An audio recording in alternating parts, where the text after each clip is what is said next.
الحمد لله الحنان المنان الذي خلق الإنسان وعلمه البيان والصلاة والسلام على رسوله سيد الإنس والجان وعلى آله وأصحابه ذوي الخير والإحسان أما بعد فأعوذ بالله من الشيطان الرجيم بسم الله الرحمن الرحيم وما الله بغافل عما يعمل الظالمون انما يؤخرهم ليوم تشخص فيه الابصار صدق اللہ مولانا العظیم۔ بارگاہ رسالت مواب صلی اللہ تعالی علیہ وسلم میں درود پاک کا ہدیہ پیش کریں۔ اللہم صلی علی سیدنا و مولانا محمد معدن الجود والکرم وآلہ واصحابہ الکرام وابنہ الکریم وبارک وسلم صلاة دائمة سرمدا ابدا۔ عزیزان گرامی وقار، اللہ کریم کو سب سے زیادہ ناپسند چیز جس کا ذکر قرآن پاک میں بھی ہے وہ ظلم ہے۔ ظلم کو اللہ تبارک و تعالی ہرگز پسند نہیں فرماتا، اور ظلم کا مطلب صرف کسی پر ہاتھ اٹھانا ہی نہیں بلکہ کفر اور شرک بھی بہت بڑا ظلم ہے۔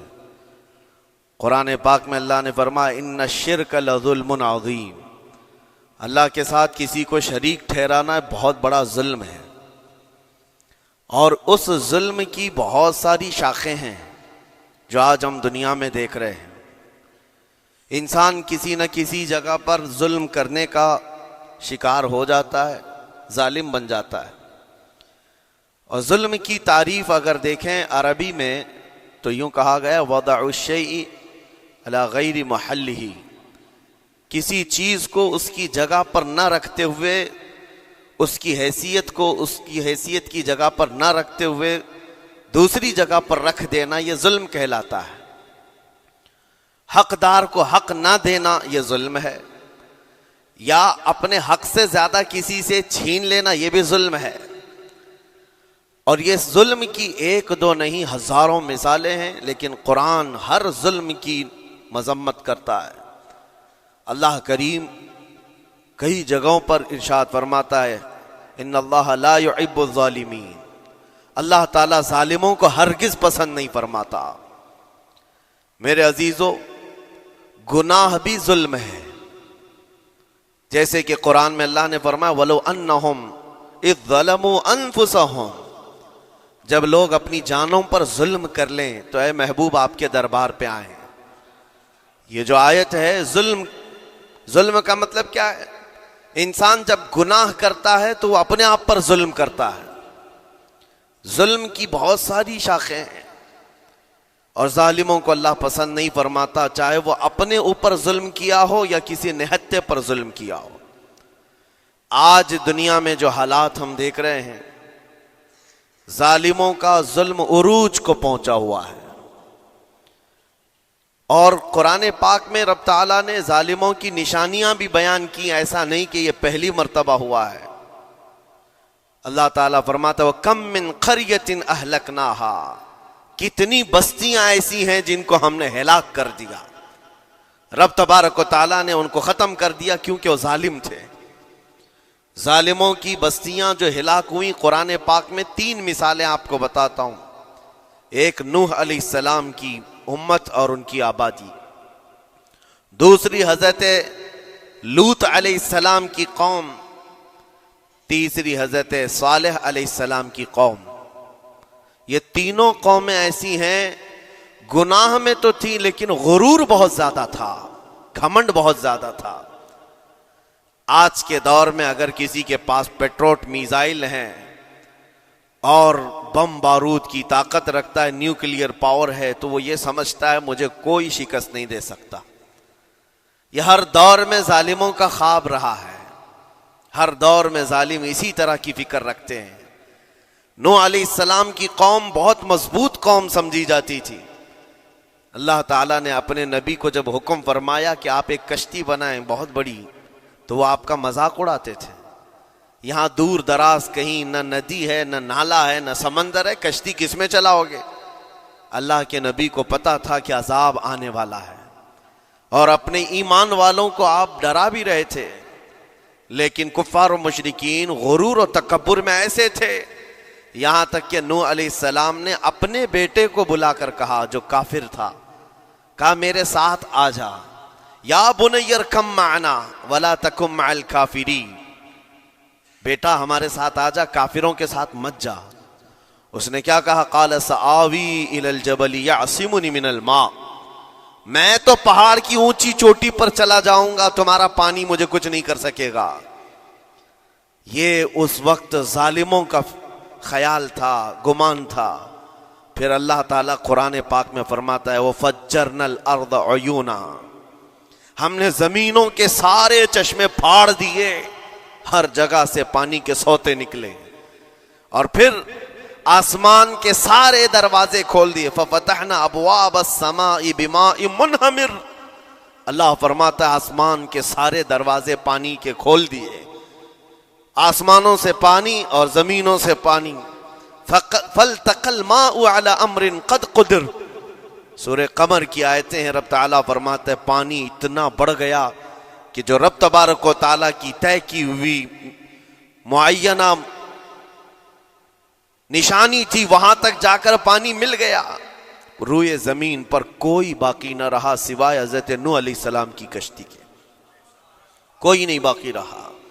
جب یہ پانی پھیل گیا، کیا پہاڑوں کی چوٹیاں، کیا محلوں کی اونچائیاں، سب غرق ہو گئے، اور وہ جبابرہ، وہ قوت کے بادشاہ جو کہتے تھے ہمارا کوئی کچھ نہیں بگاڑ سکے گا، سڑ گئے پانیوں میں۔ صرف پانی اللہ تعالیٰ بھیج دے تو انسان اسے روک نہیں سکتا، عذاب الہی کو کیسے روک سکے گا؟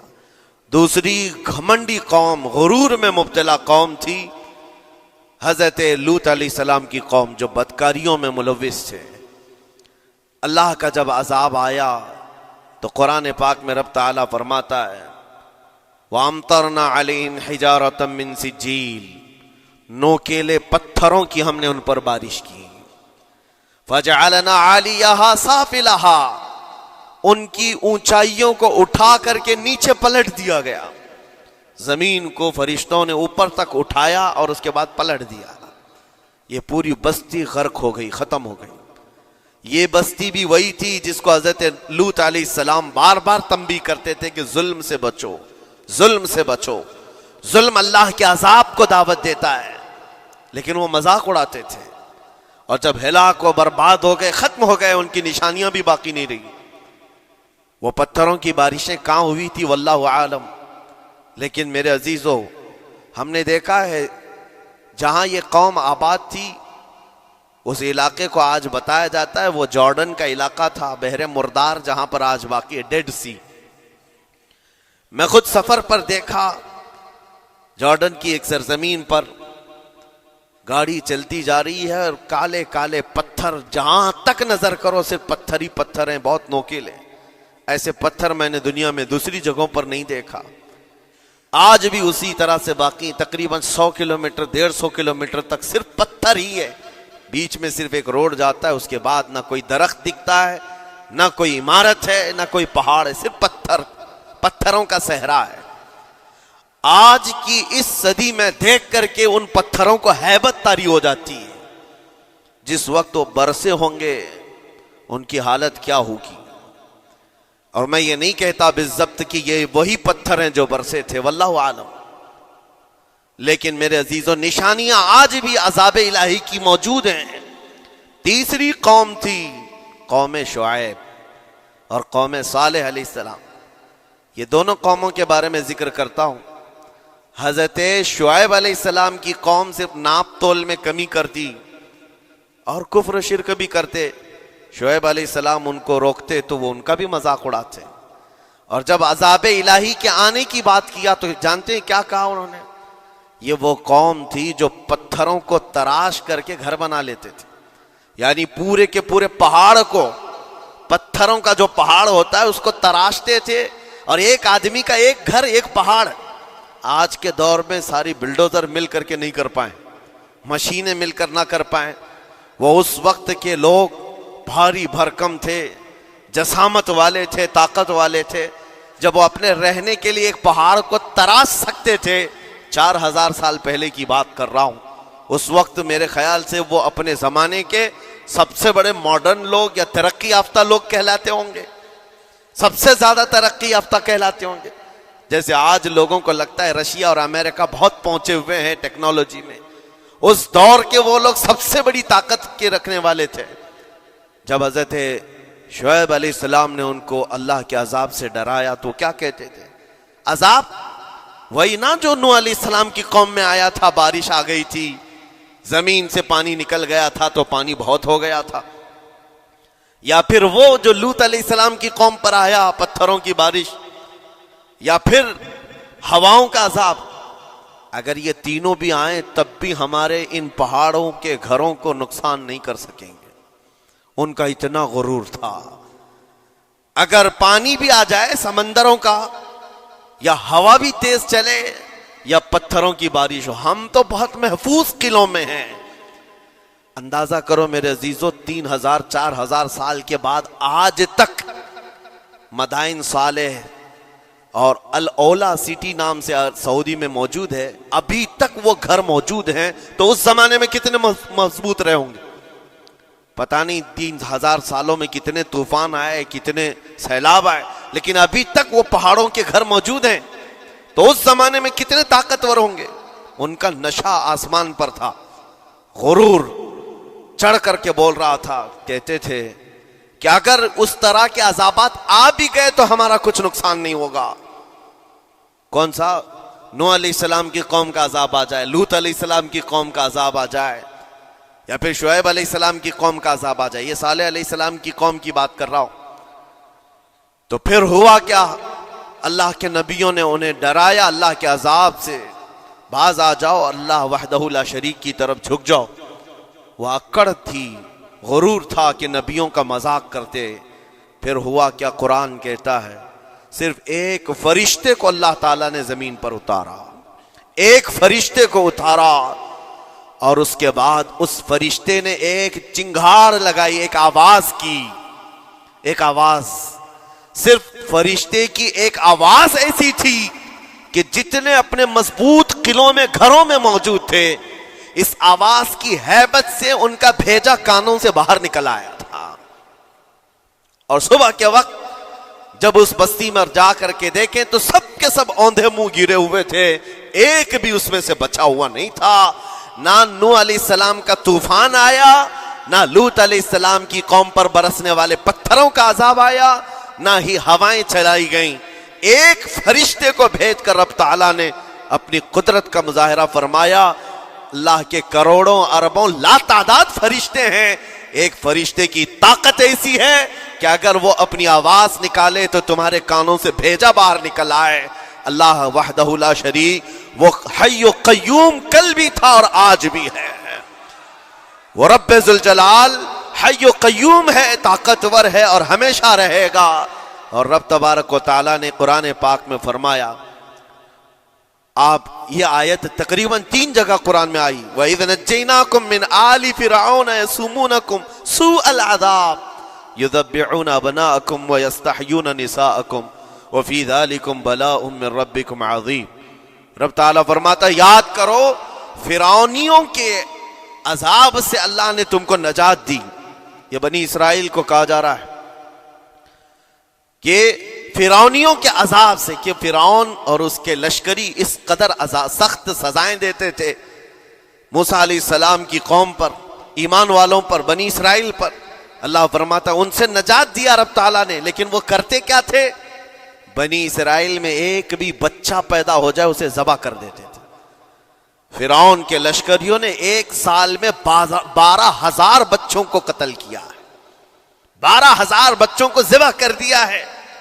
آج کے اسرائیلی اگر یہ بچوں پر ظلم کرتے ہیں تو یہ تعجب کی بات نہیں ہے. فرعون کی سرشت میں داخل تھا اور یہ فرعونی ہے، وقت کے جبابرہ ہیں، وقت کے ظالم ہیں. 12,000 بچوں کو قتل کر دیا تھا فرعون اور اس کے لشکریوں نے، اور عورتوں کو زندہ چھوڑ دیتے تھے. قرآن میں اللہ تعالیٰ نے فرمایا 3 جگہ آئی آیت، لیکن اس کے ساتھ رب تعالیٰ یہ بھی فرماتا ہے یہ سخت ترین سزائیں دیتے تھے فرعونی، اللہ نے ان سے تم کو نجات دیا. لیکن یہ سزائیں کیوں دیتے تھے، یہ عذاب کیوں تھا؟ وَفِي ذَلِكُمْ بَلَاءٌ مِّن رَبِّكُمْ عَظِيمٌ. یہ ہے فرمان اللہ کا. یہاں میں یہ ٹکڑا اگر بیان کر دوں تو آج آپ کے دلوں کے اندر ایک یقین پیدا ہو جائے گا. آج کے حالات کے مطابق فرعونیوں کا اس قدر سخت عذاب کیوں تھا؟ رب تعالیٰ فرماتا ہے اے مومنو، ان تمام معاملات میں اللہ کی طرف سے تمہارے لیے بڑا امتحان تھا. یہ امتحان تھا اور وہ امتحان آج بھی ہے اور ہر زمانے میں رہے گا. ستیزہ کار رہا ہے ازل سے تا امروز، شرار ابو لہبی سے چراغ مصطفی. ہر زمانے میں حق و باطل کے معرکے ہوتے رہیں گے. لہٰذا آج کے دور میں یہ سب حالات جو پیدا ہوئے، مسلمانوں کو، مومنین کو ذرا برابر بھی نروس ہونے کی ضرورت نہیں. تم جس دین سے وابستہ ہو، اس دین کی حفاظت کا ذمہ اللہ نے اپنے ذمے لیا ہے. یریدون لیطفئوا نور اللہ بافواہہم. قرآن میں اللہ فرماتا ہے کفار و مشرکین اپنے منہ کے پھونکوں سے اللہ کے اس چراغ کو بجھانا چاہتے ہیں، اللہ اپنے اس چراغ کو مکمل کر کے رہے گا. یہ اسلام نور الہی ہے، اللہ کا نور ہے اور اس کو صبح قیامت تک رہنا ہے. اور ہم جیسے اور بھی آئیں گے اس زمین پر اور آئیں گے جاتے رہیں گے. یہ آبادیاں ہیں، بدلتی رہیں گی، خدائی قانون ہے، لیکن اسلام نہ کل بدلا تھا، نہ آج، نہ قیامت تک بدلے گا. ہم سب کا امتحان ہے میرے عزیزو، ہم سب کا امتحان ہے. لیکن ان حالات میں مومنین کو کرنا کیا چاہیے؟ انہیں اپنے ایمان کو مضبوط کرنا چاہیے. کبھی کسی کے اڑتے ہوئے چھیتڑے اور ٹکڑے دیکھ کر تمہیں مایوس ہونے کی ضرورت نہیں. اب ہمارا مستقبل کیا ہوگا؟ میرے عزیزو، آج جو حالات ہیں یہ حالات کربلا سے زیادہ سخت تو نہیں ہیں. آج فلسطینیوں کو ہم نے دیکھا 6 ماہ کے، سال بھر کے بچوں کو سینے سے لگا کر کفن لپیٹ رہے ہیں. ان ماؤں کی کیا کیفیت ہوتی ہوگی؟ کبھی کبھار چھوٹی سی کلپ میں دیکھ کر کے آنکھوں سے آنسو بہ پڑتے ہیں. انہوں نے اپنے ہاتھوں سے نہ جانے کتنے بچوں کو ایک دن میں دفن کر دیا. 80 میتوں کو ایک قبر میں ڈال دیا کرتے ہیں. ان فلسطینیوں کو لاکھوں سلام، ان کے جذبات کو اور ان کی استقامت کو. ہم تو دعا یہی کرتے ہیں ان فلسطینی مسلمانوں کے برابر پوری دنیا کے مسلمان نہیں ہو سکتے. ہم تو ایک ناشتے پر صبر نہیں کر پاتے، وہ اپنے 10 بچوں اور خاندان والوں کے کٹے ہوئے چھیتڑوں پر بھی کہتے ہیں اللہ ہمارے ساتھ ہے. ساری مصیبتیں دیکھ کر کے بھی وہ کہتے ہیں اللہ ہمارے ساتھ ہے. ان کے گھر اڑا دیے گئے، تباہ کر دیے گئے، راکھ میں بدل دیے گئے. اور نیوز اینکر، یہ دجالی میڈیا وہاں جا کر کے ان کے زخموں کو کھرید کر کے پوچھتا ہے تمہارا مال کیسے آئے گا، تمہارا گھر کیسے چلا گیا. لیکن ان حالات میں بھی وہ مسکرا کر کہتے ہیں اللہ نے دیا تھا، پھر اللہ ہے اور اللہ دے گا. ان کے ایمان کے برابر ہم نہیں ہو سکتے. لیکن میرے عزیزو، پوری دنیا کے مسلمانوں میں اس مسئلے نے آج ایک اتحاد کی فضا قائم کی ہے. اگر ہمارے درمیان آج بھی اتحاد نہیں ہو سکتا تو پھر میرے عزیزو، شاعر نے سچ کہا تھا جگہ جگہ کے تھک چکے ہیں تمہیں یہ ہنگامے، نشاط لذت خواب گراں بدل ڈالو. غلط روی سے منازل کا بعد بڑھتا ہے، مسافرو روش کارواں بدل ڈالو. آج کے حالات تمہیں اگر نہیں بدلنے پر مجبور کیے تو پھر بتاؤ کون سے حالات تمہیں بدلیں گے، کب تم بدلو گے؟ لیکن ان حالات پر آج بعض لوگوں نے یہ کہنا شروع کیا. میں نے چند دنوں پہلے ایک آیت پڑھی تھی، ایک بیان میں کہا تھا اللہ قرآن میں فرماتا ہے هو الذی ارسل رسولہ بالہدی ودین الحق لیظہرہ علی الدین کلہ. وہ اللہ ہے جس نے حق دین کے ساتھ اپنے رسول کو بھیجا ہے اور ہدایت کے ساتھ اپنے رسول کو بھیجا ہے. کیوں بھیجا ہے؟ لیظہرہ علی الدین کلہ، تاکہ وہ رسول پوری دنیا پر یہ دین غالب کرے. یہ دین غالب آئے گا. تو بعض مجھ سے کہنے لگے مولانا سٹیج پر بیٹھ کر چلاتے ہو، کئی کرسیوں پر بیٹھ کر کہتے ہو کہ تمہارا دین غالب آئے گا. تمہارا دین تو آج ٹکڑے ٹکڑے کیا جا رہا ہے، کوئی کچھ نہیں کر پاتا. ان ظالموں کو میں یہ کہتا ہوں، ان کو یہ میں کہتا ہوں، ان تمام حالات سے تم ہرگز یہ مت سمجھنا کہ دین غالب آئے گا. چاند پر بھی گہن لگتا ہے، لیکن جب گہن چھٹتا ہے تو چاند پورے آب و تاب کے ساتھ چمکتا ہے.